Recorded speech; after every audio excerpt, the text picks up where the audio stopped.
Bonjour, nous allons démarrer notre partie de pêche sur les bords de la Loue, sur le parcours privé de l'Hôtel de France, qui se trouve à environ 5 km en aval d'Ornans. Le niveau bas actuel nous permettra de pêcher les truites et les ombres, tout particulièrement en nymphe à vue.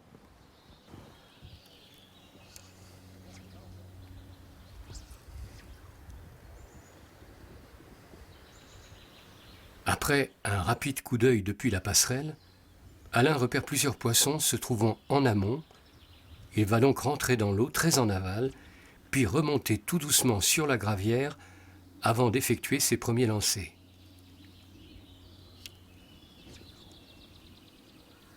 L'eau très basse et claire nécessite une approche lente et mesurée, car des vagues ou le bruit des graviers sous les pieds alerteraient aussitôt les poissons avant même de pouvoir les pêcher.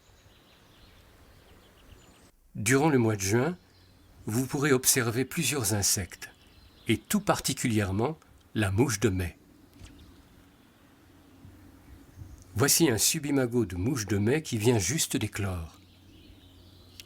Lors des éclosions, quand les poissons sont attablés sur les subimagos, voici l'imitation qu'Alain utilise, la sub-mai TWC. Plusieurs passages avec la mouche sèche ne provoquent aucune réaction de la truite. Alain décide d'employer la nymphe de cette mouche, la N-mai. Après un posé bien en amont et une petite animation à l'arrivée sur le poisson, la truite se décide et dans un bel écart vient prendre la nymphe.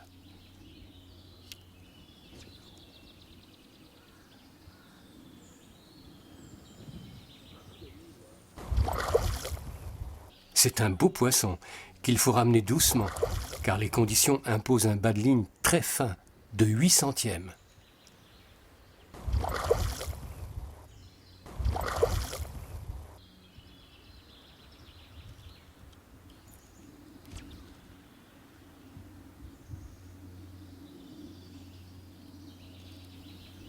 En remontant sur la gravière, Alain observe plusieurs trichoptères sur les bordures. Profitons de ce moment pour vous montrer les différentes imitations qu'il faut utiliser en présence de sedge. Alain nous montre une nymphe de sedge ainsi que son imitation, la NS sedge. Et voici l'imago et son imitation, le SML.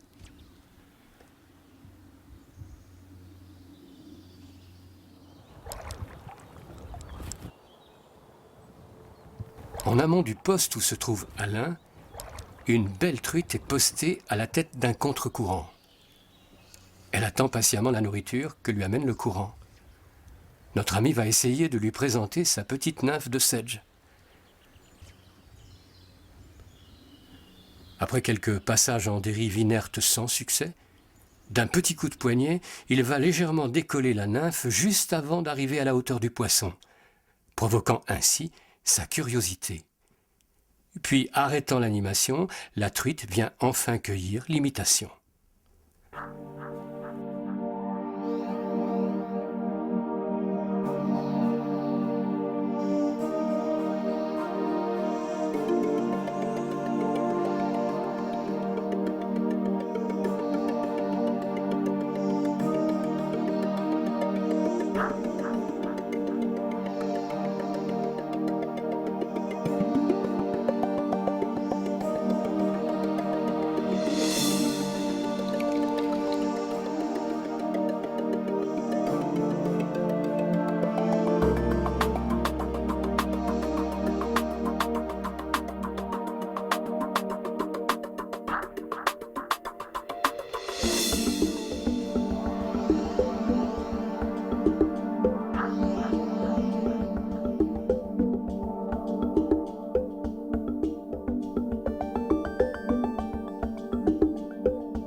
Vraiment taquine. Pas un gros poisson. est difficile à souhait.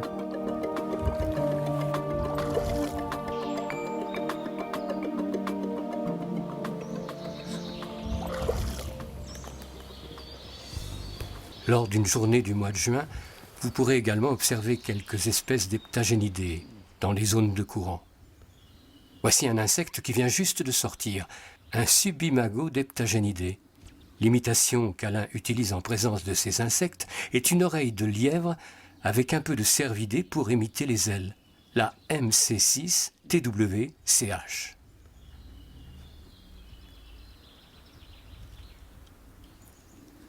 La truite ramasse les subimagos d'heptagénidés juste sous l'arbre.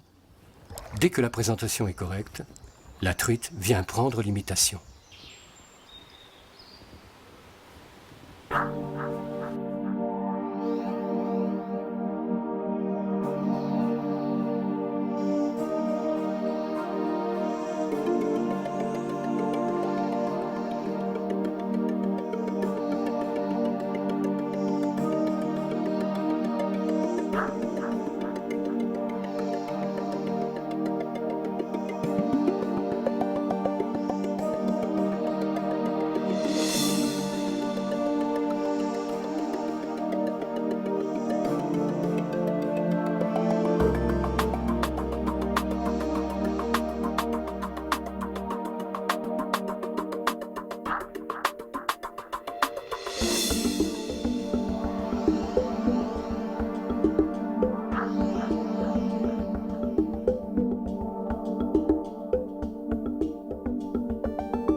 Aujourd'hui, nous avons choisi de pêcher la Bienne, une rivière du Jura qui se trouve entre Dortan et Saint-Claude.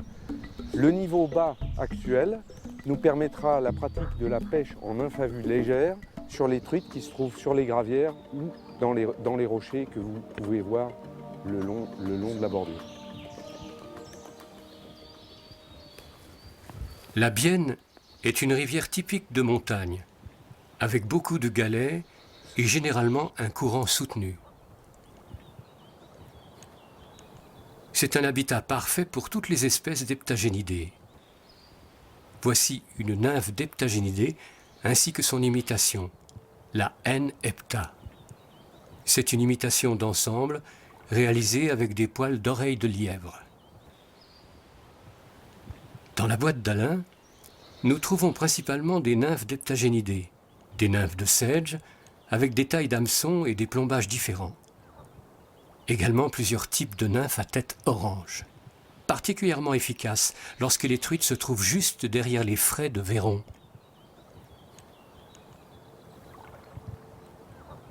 Bien cachés, positionnés au bord d'une fosse, Alain observe deux poissons de plus de 50 cm qui, lors de leur maraude, remontent régulièrement de cette fosse et viennent chasser les vairons qui se trouvent en amont, sur la gravière.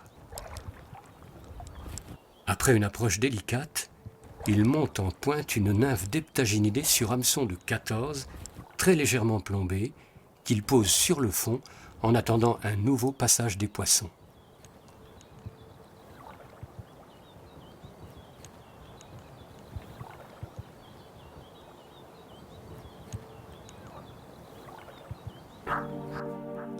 Lorsqu'une des truites arrive, Alain effectue une très légère animation. Le poisson saisit immédiatement l'imitation sur le fond.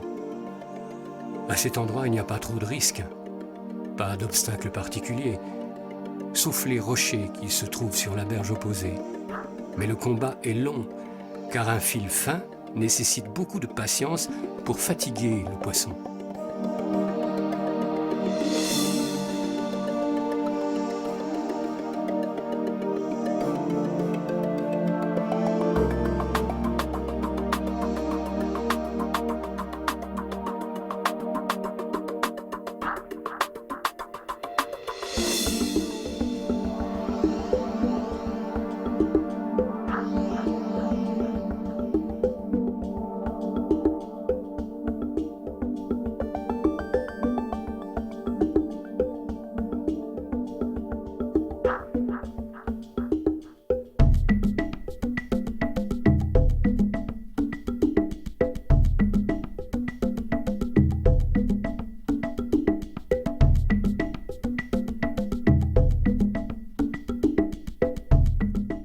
Enfin, la truite est amenée tout doucement au-dessus de l'épuisette et hop! Voilà un très beau poisson sauvage de la Bienne.